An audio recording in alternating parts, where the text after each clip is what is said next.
Kodolenerģija pasaulē piedzīvo zināmu renesansi. Daudzas ambīcijas šajā jomā ir saistītas tieši ar mazo modulāro kodolreaktoru tehnoloģiju attīstību. Arī mūsu kaimiņu valsts Igaunija skatās tieši šajā virzienā.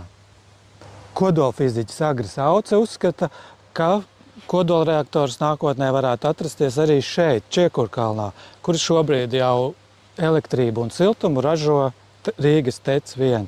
Es domāju, ka tas ir ne tikai nopietni, bet tā ir diezgan neizbēgama nākotne, jo attīstība iet uz to divos virzienos. Viens, lai nodrošinātu siltumu pilsētām, un otrs, lai aizvietotu esošās gāzes un ogļu elektrostacijas, jo aizvietošana noliekot tajā pašā vietā ir daudz ekonomiski izdevīgāka nekā jaunas vietas izbūve no paša sākuma.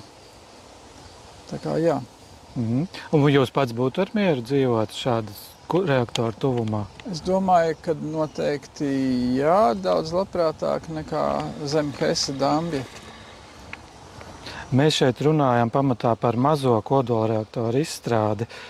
Pastāstiet, cik tālu ir šā tipa tehnoloģijas? Tātad mazie kodolreaktori zem tiem tagad mūsdienās vairāk saprot mazos modulāros kodolreaktorus, kas nozīmē, ka viņi ir salīdzinoši nelieli.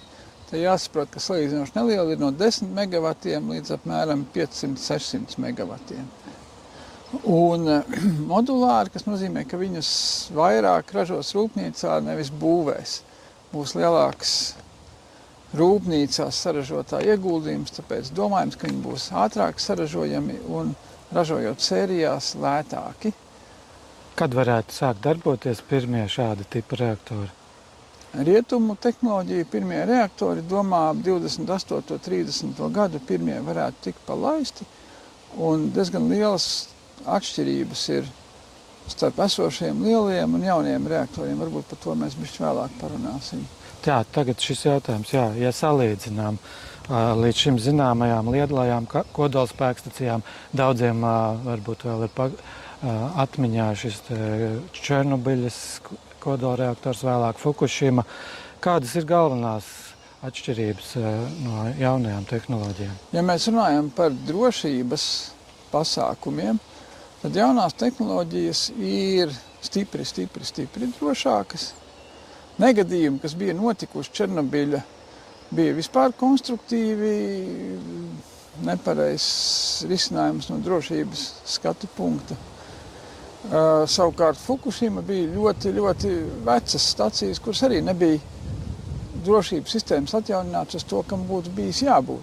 Savukārt jaunās stacijas ir paredzētas mazie modulārie reaktori ar daudz pārākām drošības pakāpēm un paredz, ka pat vislielākā iespējamā negadījuma rezultātā evakuācijas zona būtu daži simti metru ap kodolstaciju. Tas arī ir tas iemesls, kāpēc tiek strādāts, lai šie te negadījumi vissliktākajā scenārijā būtu nelieli, viss iedomājami sliktākajā.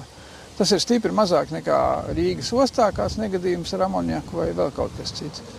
Un lai viņi būtu pēc iespējas kompaktāki, un tas nozīmē, ka viņus varēs izvietot industriālajos centros, viņus varēs izvietot tur, kur ir jāizvieto ogļu stacijas, gāzes stacijas, viņus varēs izvietot arī centrāla apkures vajadzībām. Kā piemēram arī šeit?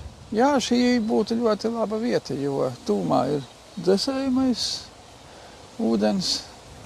Apkārt, kā mēs redzam, pagaidām nekas nav. Jā, šajā te radiusā, puskilometra radiusā. Tādā ziņā diezgan laba, perfekta vieta. Enerģētikas ekspertu lokā domas vēl dalās par to, vai Latvijai patiešām nākotnē vajadzīgs savs kodolreaktors. Kā jūs domājat un kāpēc? Es domāju, ka tā saucamie eksperti nav nevienu alternatīvu scenāriju parādījuši. Viņi ir tikai runājuši. Ja mēs skatāmies izmaksu ziņā, šobrīd visi citi enerģijas veidi ir stipri dārgāki. Ja jānodrošina nepārtraukt enerģijas padevi. Var, protams, uzbūvēt elektropārvades līnijas uz kaimiņu valstīm, kuras uzbūvēs savas atomstacijas, un tās, protams, maksās dārgi, un plus vēl mēs piemaksāsim kaimiņiem. Tāda ir tā situācija.